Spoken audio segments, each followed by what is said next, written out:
Hello दोस्तों और स्वागत है आपका टोटल प्रेप यूपीएससी चैनल में, जिसमें राइट नाउ आप देख रहे हैं जो क्लॉज 6 कमेटी की रिपोर्ट आई है आसाम में, उसके बारे में मेरी आज की वीडियो। ठीक है दोस्तों, ये बहुत ही इंपॉर्टेंट एक जजमेंट आया है। एनआरसी आसाम में सिटीजनशिप क्या है नहीं है, इसको लेके बहुत बढ़िया हम आपको कवरेज देने वाले हैं, जो कि आज के इंडियन एक्सप्रेस में बहुत अच्छे से इसको समराइज कर दिया गया है। बहुत ही इंपॉर्टेंट पॉइंट है एग्जाम के पॉइंट ऑफ व्यू से, तो मेरी रोज की करंट अफेयर्स की वीडियो में न डाल के मैं इस पर एक सेपरेट वीडियो बना रहा हूँ, जिससे कि आप आने वाले समय में भी, अभी भी आप इसको डिटेल में अच्छे से समझ सकते हैं और आने वाले समय में रिवाइज करने के लिए भी आप इस वीडियो का इस्तेमाल कर सकते हैं। आगे बढ़ने से पहले दोस्तों प्लीज़ मेरे चैनल को सब्सक्राइब करिए और मेरे वीडियो को अपने ग्रुप्स में शेयर करिए, अपने दोस्तों के साथ शेयर करिए, मेरी वीडियो को लाइक करिए और मुझे कमेंट सेक्शन में बताइए कि आपको क्या अच्छा लगा, क्या अच्छा नहीं लगा यूपीएससी प्रिपरेशन से रिलेटेड, और किस तरह की आप सीरीज मेरे चैनल पर देखना पसंद करेंगे। ठीक है दोस्तों, चलिए आगे बढ़ते हैं। Who is Assamese, a proposed definition and several questions. देखिए, आसाम में ये सवाल उठ रहा है कि आसामीज कौन है। आसाम का जो ये मुद्दा है, इसके बारे में मैं डिटेल में आपको बताता हूँ कि जब से हमारा देश आज़ाद हुआ है 1947 से लेकर अभी तक भारत की जनसंख्या करीब 6 गुना हो गई है। जब देश आज़ाद हुआ था तो हमारी जनसंख्या 30 करोड़ 33 करोड़ के आसपास थी, अभी 127 करोड़ के आसपास है, तो 6 गुना हो गई है हमारी जनसंख्या। पर नॉर्थ ईस्ट की जनसंख्या 10 गुना हो गई है। ठीक है, तो क्या हुआ है, वहाँ की ज़्यादा जनसंख्या बढ़ रही है? नहीं, वहाँ पर बांग्लादेश से इमिग्रेशन हो रहा है। ठीक है, पहली बात। दूसरी बात, वहाँ पर 18th सेंचुरी 19th सेंचुरी 1850 के आसपास से अंग्रेज जब से वहाँ बिजनेस वगैरह करने लगे, टिम्बर वगैरह का धंधा वहाँ पे चलने लगा, तो हमारे साइड की जो बंगाल है, जो वेस्ट बंगाल राज्य है आज की डेट में, तो हमारे देश के बंगाली लोग भी वहाँ जाकर बसे भारी तादाद में। तो वहाँ काफ़ी जो असमीज जो वहाँ के लोकल लोग हैं, उनको ऐसा लगता है, वहाँ भी बहुत सारी जनजातियाँ वगैरह हैं, है ना, एथनिक ट्राइबल अलग अलग तरह की वहाँ पे आइडेंटिटीज़ हैं। उनको ऐसा लगता है, देखिए बांग्लादेश से इमिग्रेशन हो रहा है यहाँ पे बंगाल से 100-150 साल से इमिग्रेशन हो रहा है, साथ ही आज़ादी के बाद फिर बिहार से भी काफ़ी मजदूर वगैरह वहाँ पर गए हैं। तो उनको अपनी आइडेंटिटी अब खतरे में लग रही है, उनको लग रहा है हम अपने ही राज्य में अजनबी बन जा रहे हैं, हमारी अपनी आइडेंटिटी खतरे में वगैरह वगैरह। और इनको आज से नहीं लग रहा है, बात बहुत पुरानी है, जब से देश आज़ाद हुआ है तब से एक तरह से वहाँ पे एजिटेशन मूवमेंट वगैरह चल रहा है। तब 1984 में एक आसाम अकॉर्ड हुआ था, आसू यानी ऑल आसाम स्टूडेंट्स यूनियन और राजीव गांधी जो उस समय प्रधानमंत्री थे उनके बीच में। तो ये इस अकॉर्ड में ये बोला गया था कि 1971 को हम कट ऑफ ईयर मानेंगे, कि इसके बाद जो भी आदमी असम में आया है उसको असमीज नहीं माना जाएगा, वो असम का मूल निवासी नहीं माना जाएगा और बहुत सारी फैसिलिटीज़ उसको नहीं दी जाएंगी, जॉब्स वगैरह इस तरह की बातें, और उनको उस राज्य से जाने भी कहा जा सकता है। उस समय नेशनल रजिस्टर ऑफ सिटीजनशिप बनाने की बात यहाँ पर हुई थी, लेकिन फिर सरकार ने वो बात आई गई हो गई कर दी। बहुत बाद में जाके पिछले साल सुप्रीम कोर्ट ने सरकार को कहा कि भाई आपने कहा था एनआरसी करेंगे, क्या हुआ, आपने जो सरकार ने एग्रीमेंट किया है उसको आप करिए। ये सारी बातें जो मैं आपको बता रहा हूँ हम इस आर्टिकल में डिटेल में भी पढ़ते जाएंगे। तो वहीं से एनआरसी का मुद्दा जो आया है और अब सरकार एनआरसी इंप्लीमेंट कर रही है, जिससे रिलेटेड बहुत सारे इश्यूज आप न्यूज में बराबर दिखते आ रहे हैं। ठीक है, क्वेश्चन हो रहा है कि हु इज एन आसामीज। ठीक है, ये आसाम में डेकेड से डिबेट किया जा रहा है और इस सवाल की हिस्ट्री जो है वो over the centuries multiple Assamese culture और इस तरह की बातों से रिलेटेड होते गई है। अब एक सरकार की जो एक कमेटी थी, क्लॉज 6 कमेटी, ठीक है, आसाम अकॉर्ड का क्लॉज 6 क्या है? क्लॉज 6 ये था कि आसाम के लोगों को उनकी जो अपनी डिस्टिंक्ट कल्चरल आइडेंटिटी है उसको बचाए रखने के लिए हर तरह का स्टेप उठाया जाएगा, B it constitutional, B it legislative, B it administrative. संवैधानिक, संविधान में कोई संशोधन करने पड़े अगर तो किए जाएंगे, अगर कोई नए कानून बनाने पड़े तो बनाए जाएंगे, और अगर कोई प्रशासनिक फैसला लेना पड़ा तो लिया जाएगा। हर संभव प्रयास किया जाएगा कि आसाम के लोगों का जो अपना अलग एक एथनिक आइडेंटिटी है वो बरकरार रहे, उस पर कोई उनको चुनौती महसूस ना हो। ठीक है, वो था क्लॉज 6। फिर आसामीज कौन है, इसको डिफाइन कैसे किया जाए, इसके लिए क्लॉज 6 कमेटी बनाई गई थी 14 मेंबर्स की, जिसने अपनी रिपोर्ट दे दी है। ठीक है, अखबार रिपोर्ट आ जाने के 2 साल के अंदर में उसको इंप्लीमेंट करना होम मिनिस्ट्री के लिए एकदम बाध्य, होम मिनिस्ट्री बाध्य है। ठीक है, देखिए it is matter of debate क्यों है। जो आसाम अकॉर्ड था वो 1979 से 85 तक एक 6 ईयर एजिटेशन चला था। आसाम में 6 साल का पूरा संघर्ष चला था against illegal migration from Bangladesh. ये आसू ने, ऑल आसाम स्टूडेंट्स यूनियन ने इसको लीड किया था, वो चला था। तो इस अकॉर्ड में, जो आसाम अकॉर्ड जो इसके बाद हुआ था राजीव गांधी जी ने और आसू के बीच में, तो आसामीज कौन था, वो क्लॉज 6 की लैंग्वेज से निकल के आता है कि जो आसामीज लोगों की जो आइडेंटिटी है उसको प्रोटेक्ट करने के लिए हर तरह का स्टेप उठाया जाएगा, जो कि मैंने आपको बताया। इससे 2 सवाल उठते हैं कि क्या स्टेप्स उठाए जाएंगे, और दूसरा आसामीज लोग कौन है जिनके लिए सेफगार्ड्स किए जाएंगे, क्या क्या किया जाएगा उनके लिए, ये तो वो भी अकॉर्ड में क्लियरली बताया नहीं गया था। पर देखिए अब सवाल उठता है कि हर आदमी जो आसाम में रहता है क्या वो आसामीज नहीं है? तो बोल रहे हैं नहीं, ये it is not all encompassing in a state defined by the politics of migration. इस राज्य में माइग्रेशन से रिलेटेड इतनी राजनीति है तो हर आदमी जो रह रहा है उसको असमीज नहीं बोला जा सकता है। और आसाम का जो डेफिनेशन है वो इतना नैरो भी नहीं हो सकता कि जो कोई भी असमीज का अपना फर्स्ट लैंग्वेज बोलता है वही आसाम का माना जाएगा। क्यों? क्योंकि आसाम में बहुत सारे इंडिजिनस ट्राइबल और एथनिक कम्युनिटीज़ हैं, आदिवासी जनजातियाँ वगैरह हैं, उनकी अपनी पुरानी अपनी पुश्तैनी उनकी ज़बानें हैं, उनकी लैंग्वेजेस हैं, भाषाएं हैं। तो क्लॉज 6 में बहुत ज़रूरी था कि आसामीज़ को कैसे डिफाइन किया जाए। आसामीज़ जो पहले असमिया वहाँ का जो मुख्य धारा लोग हैं जो आसामीज़ भाषा बोलते हैं उससे वो तो है ही, साथ ही साथ और कैसे आसामीज़ को डिफाइन किया जाएगा। जो आसामीज़ को की तरह जिनको डिफाइन किया जाएगा वो क्लॉज 6 के अंदर में जो जो सेफ गार्ड्स रहेंगे कि इनको जॉब्स मिलेंगी, इनको चुनाव लड़ने दिया जाएगा, इस तरह की बहुत सारी बातें हैं वो इस सेफ गार्ड के अंतर्गत आएंगे। और जो माइग्रेंट पॉपुलेशन है उनको नहीं दिया जाएगा। लेकिन क्या जो माइग्रेंट है सबको निकाल दिया जाएगा इन सारे सेफ गार्ड से, या उनमें से कुछ लोग जो हैं उनको इस कानून के तहत असमिया मान लिया जाएगा? इसको लेके पूरा डिबेट था। यहाँ पर माइग्रेंट है कौन? पॉपुलर कन्वर्सेशन में क्या होता है, इंडिजिनस का मतलब होता है जो आसाम में जो कम्युनिटीज़ 1826 के पहले से रह रही हैं उनको इंडिजिनस वहाँ पर लोग जनरली मानते हैं। 1826 क्यों? जो उसके पहले जो किंगडम ऑफ आसाम था 1826 में ब्रिटिश सरकार ने उसको भारत में मिला लिया था। उस समय भारत में कंपनी सरकार थी 1826 में, देखिए 1857 के गदर के पहले की बात है। तो ईस्ट इंडिया कंपनी सरकार ने उसको ब्रिटिश इंडिया में मिला लिया था। तो उसके बाद जो है लार्ज स्केल माइग्रेशन हुआ था ईस्ट बंगाल जो आज की डेट में बांग्लादेश है, बीच में थोड़े समय के लिए ईस्ट पाकिस्तान था, उस समय ब्रिटिश इंडिया का हिस्सा था। तो वहाँ से लोग वहाँ पर गए और ब्रिटिश रूल के दौरान वहाँ पर बस गए। उसके बाद इंडिपेंडेंस के बाद भी एक के बाद एक वेव्स में लोग बसते चले गए। वेव्स का मतलब जब 1947 हुआ तो कई लोग बांग्लादेश जो कि उस समय ईस्ट पाकिस्तान बना वहाँ से हिंदू लोग आसाम आ गए होंगे, जो उनके नज़दीक आसाम पड़ता है। मैप आपको क्लियर होना चाहिए, हम जो ये पूरी बात कर रहे हैं आप वो मैप को अपने दिमाग में विजुअलाइज करिए। आसाम के नीचे और साइड में बांग्लादेश है, एक बार नहीं तो मैप खोल के देख लीजिए, ठीक है। तो वो वहाँ जो हिंदू थे ईस्ट पाकिस्तान में से कईयों के लिए आसाम सबसे नज़दीक पड़ रहा था, तो वो वहाँ चले गए। फिर 1971 का वॉर हुआ इंडिया पाकिस्तान का, तब हिंदुओं पे पाकिस्तानी आर्मी ने बहुत अत्याचार किया ऐसा कहा जाता है, तो उसमें से कई लोग वहाँ पर आ गए। और उसके बाद भी इकोनॉमिक अपॉर्चुनिटीज़ के लिए देखिए बांग्लादेश दुनिया का सबसे ज़्यादा जनसंख्या घनत्व वाला देश है, वहाँ पर लोग आते रहे हैं, ठीक है। तो माइग्रेंट का वहाँ पर इस तरह का मामला है। जो 1979 से 85 तक का आसाम मूवमेंट था वो कैसे ट्रिगर हुआ था?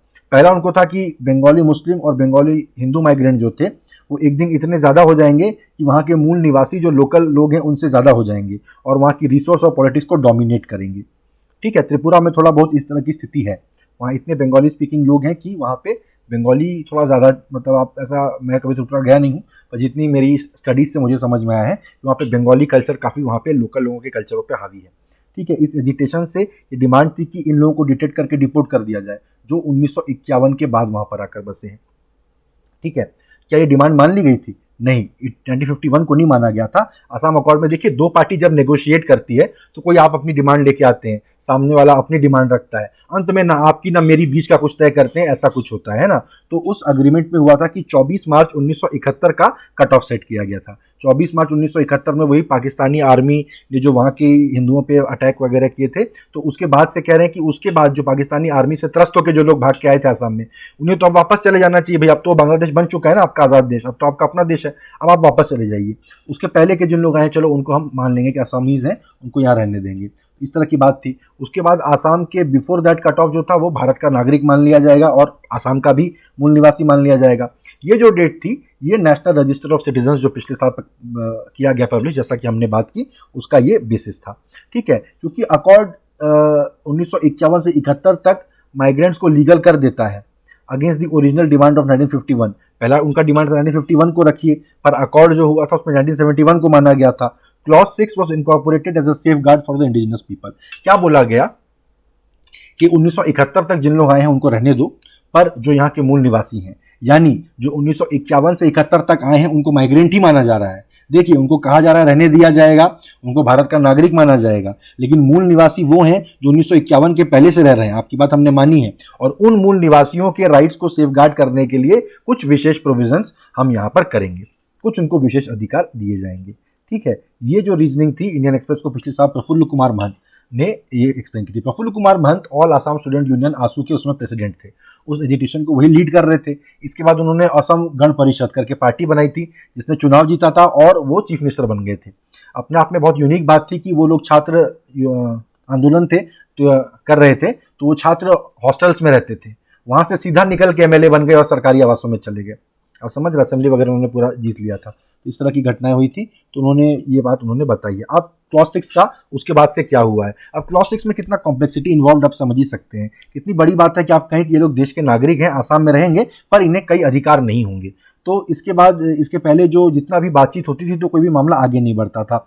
अब पिछले साल आसामीज लोग जो थे वो सिटीजनशिप अमेंडमेंट एक्ट का विरोध कर रहे थे क्योंकि सिटीजनशिप अमेंडमेंट एक्ट कहता है कि 2014 के पहले जो भी रेफ्यूजी भारत में आए हैं, अगर वो मुस्लिम धर्म के नहीं है हमारे आसपास के देशों के, तो उनको नागरिक बना दिया जाएगा। तो उनका कहना था भाई ये तो कहाँ, तो 1971 आसाम अकॉर्ड में डिसाइड किया गया था, फिर 1951 के पहले के लोगों को अलग अधिकार देने की बात हो रही थी। अब जो कानून आपने बनाया है उसमें तो 2014 के पहले जो लोग आए हैं उनको सबका आप नागरिकता दे रहे हैं, तो ये क्या बात हुई। इसके लिए वहाँ पे एजिटेशन चल रहा था। तो वहाँ पे देखिए, और उनको सबसे बड़ी दिक्कत क्या थी कि देखिए पूरे देश में कई लोगों का कहना था कि पाकिस्तान, अफगानिस्तान, बांग्लादेश से, वो तो मुस्लिम देश हैं, वहाँ से मुस्लिम यहाँ पे रेफ्यूजी बन के क्यों आएंगे, वहाँ पे हिंदुओं के साथ प्रोसिक्यूशन होता है ऐसा कहा जाता है, तो वो अगर आए यहाँ पर उस प्रोसिक्यूशन से बचने के लिए और उनको नागरिकता दी जाए तो समझ में आता है, मुसलमानों को क्यों दी जाए, हिंदुओं को दे दो। लेकिन इनका कहना है कि भाई हमारे यहाँ तो मामला हिंदू मुस्लिम का नहीं है, हमारे यहाँ मामला असमिया और नॉन असमिया का है, असमीज एंड नॉन असमीज का है। तो हम जो हिंदू भी आ रहे हैं बांग्लादेश से, हम उनको भी यहाँ पे नागरिकता नहीं देना चाहते, क्योंकि आप समझिए आसाम अकॉर्ड तो हुआ था कि जो 1971 के बाद आया है उसको नहीं माना जाए यहाँ का नागरिक, प्लस जो 1951 के बाद आया है, 71 के पहले भी, उसको भी बहुत से अधिकार न दिए जाए जो 1951 के पहले वाले लोगों को दिए जाए। तो ये उनका पूरा मामला था। तो होम मिनिस्ट्री ने एक नई कमेटी बनाई जो कि 14 मेंबर कमेटी थी, क्लॉज 6 कमेटी बोलते हैं। उसने फरवरी में अपनी रिपोर्ट प्रकाशित कर दी थी, पर अब वो रिपोर्ट इतनी विस्फोटक है कि उनका कहना, जो होम मिनिस्ट्री थी उसने इस रिपोर्ट को जारी नहीं किया। तो वो जो 14 मेंबर की कमेटी थी उसमें से 4 मेंबर ने ये रिपोर्ट लीक कर दी अभी मंगलवार को, कल परसों। तो उसकी वजह से इतना पूरा पखेड़ा खड़ा हुआ है। तो अब चलो देखते हैं उस कमेटी ने क्या रिकमेंड किया है जब लीक हो ही गई है। तो देखिए, purpose of implementation of clause 6 जो था उसके तहत एक डेफिनेशन बनाना पड़ेगा। ये जो प्रपोज्ड असमिया व्यक्ति की एक डेफिनेशन है कि असमिया कौन कहलाएगा, उसमें इंडिजिनस ट्राइबल्स, दूसरे इंडिजिनस कम्युनिटीज, इंडिजिनस यानी यहाँ के जो लोकल वहाँ के लोग हैं जो हमेशा से वहाँ के मूल निवासी हैं, और जो बाकी सिटीजन ऑफ इंडिया है जो कि आसाम में 1 जनवरी 1951 के पहले रह रहे हैं, और indigenous Assamese and their descendants.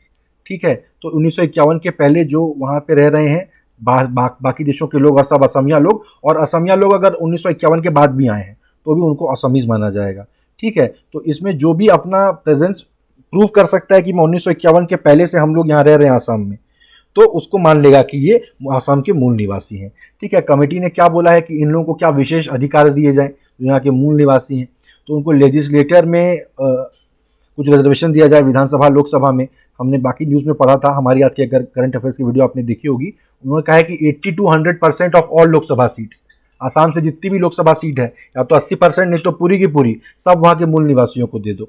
ठीक है, जॉब्स वगैरह में रिजर्वेशन दिया जाए, और लैंड राइट्स भी कन्फाइंड टू देम, यानी वहाँ ज़मीन खरीदने वगैरह के अधिकार सिर्फ उन्हीं लोगों को दिए जाए जो अधिकार अभी जम्मू कश्मीर में चलते थे अभी तक, और अब बात हो रही है कि अब हर आदमी को वहाँ ज़मीन खरीदने दिया जाएगा।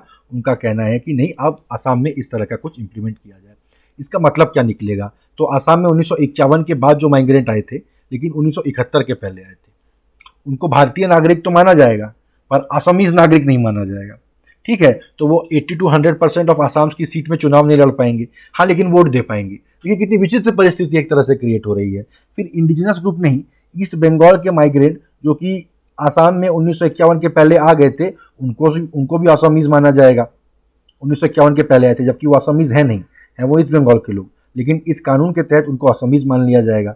उसके बाद जो 1951 से 71 के बाद आए हैं उनको नागरिक माना जाएगा, वो यहाँ पर रह सकते हैं, लेकिन काफ़ी लोग जो है उनको बहुत सारे अधिकार उनको नहीं मिलेंगे। तो ये इशू क्या रेस करता है, सबको कुछ लोगों का मानना है कि थोड़ा ज़्यादा ही इंक्लूसिव है, इसमें सिर्फ असमिया लोग को असमिया नहीं माना जा रहा है, जो 1951 के पहले दूसरे लोग आए हैं उनको असमीज क्यों माना जाए। ठीक है, कई लोगों ने सजेस्ट किया था कि 1826 को आप मानिए कि आसामीज वही होगा जो 1826 जो कि हमने बात की जब ब्रिटिश इंडिया में उनको शामिल कर लिया गया था उसके पहले से यहाँ से रह रहे हैं। पर अब इसको साबित कोई कैसे करेगा कि आज से 200-250 साल पहले का कोई प्रूफ कैसे देगा? 200 साल 250 साल तो नहीं, 200 साल पहले का प्रूफ कोई कैसे देगा? पता नहीं। इस पर तो ये तो बहुत ही इम्प्रैक्टिकल बात हो जाएगी। फिर वहां के देखिए सदाओ असम गोरिया मोरिया देशी जातीय परिषद, इसका यह एक परिषद है जो कि आसाम की इंडिजिनस मुस्लिम जो वहाँ के लोकल मुस्लिम्स हैं उनके हक की बात कहती है। उन्होंने बताया कि एक बेस ईयर नहीं होना चाहिए आसाम के मूल निवासियों के लिए, वो कम्युनिटी को डिसाइड करना चाहिए कि ये कम्युनिटी यहाँ की मूल निवासी है और ये कम्युनिटी यहाँ की मूल निवासी नहीं है। उनका कहना है कि वो कम्युनिटीज जिनका रिकॉर्ड मान लिया जाएगा कि 1826 के पहले से यहाँ पे रह रही हैं, तो उन कम्युनिटी के जो भी लोग हैं उनको वहाँ का लोकल नागरिक मान लिया जाए। काफी ज्यादा लॉजिकल बात है ये। देखिए कई लोगों का मानना है कि ये ऐसा नहीं है कि ज्यादा इंक्लूड कर लिया गया है, बल्कि ये तो ज्यादा एक्सक्लूड कर दिया गया है। अधिकतर लोगों को डेफिनेशन से बाहर कर दिया गया है। ये क्या बात हुई? अधिकतर लोगों को डेफिनेशन के अंदर रखना चाहिए था। जो all Assam minority students union है जो कि बंगाली मुस्लिम्स का वहां पर एक तरह से माना जाता है, वॉइस माना जाता है, उसने वो कह रहा है कि 1971 जो है उसको कट ऑफ माना जाए फॉर डिसाइडिंग क्लॉज 6 एलिजिबिलिटी 2। उनका कहना है 1971 तक जिन लोग आए थे उनको भारत का नागरिक माना जा रहा है, उनको आसामीज भी मान लिया जाए, असम का नागरिक मान लिया जाए, सारे अधिकार दे दिए जाए। ठीक है, वो बोल रहे हैं कि आसाम में 1951 के पहले से था, वो कैसे आप ये साबित करेंगे, है ना? ऐसा कोई रजिस्टर आसाम राज्य के कई राज्यों में मेंटेन नहीं किया गया है 1951 या उसके पहले से। ठीक है, फिर दूसरे व्यक्ति जो है जो सिटीजन्स राइट प्रोटेक्शन कमेटी के जनरल सेक्रेटरी हैं, उनका कहना है कि आसाम की बराक वैली में लाखों लोग हैं, उनके राइट चले जाएंगे अगर ये रिपोर्ट इंप्लीमेंट कर दी जाती है तो। बंगाली हिंदू और बंगाली मुस्लिम जो कि सिलहेट से बराक वैली में 50s और 60s में आए थे, देखिए तो 51 के पहले तो नहीं आए थे, तो उन्हें असम का नागरिक वाला अधिकार नहीं मिलेगा। हाँ, देश के नागरिक वो माने जाएंगे। तो बराक वैली में जो माइग्रेंट्स हैं अपने अपने एक अलग मुद्दा है, इसको आप गूगल करके अलग से पढ़ सकते हैं। तो देखिए कैसे अलग अलग समाज के वर्ग जो है इसको अलग अलग तरीके से इस पर अपनी राय रख रहे हैं। कितना बढ़िया आर्टिकल उसको समअप करके बता रहा है। तो अब आगे कैसे बढ़ा जाए? बहुत सारे मुद्दे निकले हैं, तो स्टेट और सेंट्रल गवर्नमेंट को दोनों को इस मामले में कुछ देखना पड़ेगा, whether it will stand the test of judicial scrutiny. क्योंकि कई मामले में सरकार तो वहां के लोकल लोगों का मुद्दा समझ के उसको कानून बना देगी, पर मामला कोर्ट में जाएगा, कोर्ट बोलेगी ये तो भाई बराबरी के अधिकार के खिलाफ है, ये संविधान के बेसिक नेचर के खिलाफ है वगैरह वगैरह। तो ऐसे फिर कानून आप बनाएंगे जो कि कॉन्स्टिट्यूशनली वैलिड नहीं माने जाएंगे, तब आप क्या करोगे? ठीक है, तो ह्यूमन राइट्स इनिशिएटिव वाले लोग इस तरह की बात कर रहे हैं। फिर उन्होंने और भी मुद्दे उठाए कि डेफिनेशन ऑफ एन आसामीज जो है एक social, historical, ethnic, linguistical, political, cultural जो है ये ऐसी आइडेंटिटी है आसामीज की, ये सिर्फ एक रिलीजियस आइडेंटिटी नहीं है। या एक बंगाली, पंजाबी या एक तमिल जो है, क्या वो अपना इंडियननेस या इंडियन सिटीजनशिप को डिफाइन कर सकता है क्या? ठीक है, this is a key legal and constitutional issue that needs to be considered. ये कंसिडर किया जाना चाहिए, this connected to the NRC process, है ना? तो बोल रहे हैं कोई आसामीज है मान लीजिए, क्या ये उसके भारतीय होने का भी सबूत है? पता नहीं, ये थोड़ा कॉम्प्लिकेटेड मामला है। उसके बाद प्री 1971 माइग्रेंट्स जो हैं उनको क्या अधिकार दिए जाएंगे? ठीक है, तो क्या ऐसा हम कर सकते हैं उनको चुनाव नहीं लड़ने दिया जाए और वहीं रहते रहें? ये तो उनके अधिकारों का घोर हनन होगा। इस तरह की बहुत सारी प्रॉब्लम्स हैं जो कि करेंटली तो हम नहीं समझ पा रहे हैं कि इसको कैसे सॉल्व किया जाएगा। ठीक है, तो थैंक यू दोस्तों, ये थी मेरी इस इशू की आज की कवरेज। मुझे उम्मीद है कि मेरा अप्रोच आपको पसंद आ रहा होगा। अगर आपको अच्छा लग रहा है प्लीज़ मेरे चैनल को सब्सक्राइब करिए, मेरी वीडियो को लाइक करिए, दोस्तों के साथ शेयर करिए और मुझे कमेंट सेक्शन में आके बताइए आपका फीडबैक क्या है और किस तरह की वीडियोज़ आप चाहते हैं मेरे इस चैनल पर। तो थैंक यू गाइज, मिलते हैं अगली वीडियो में।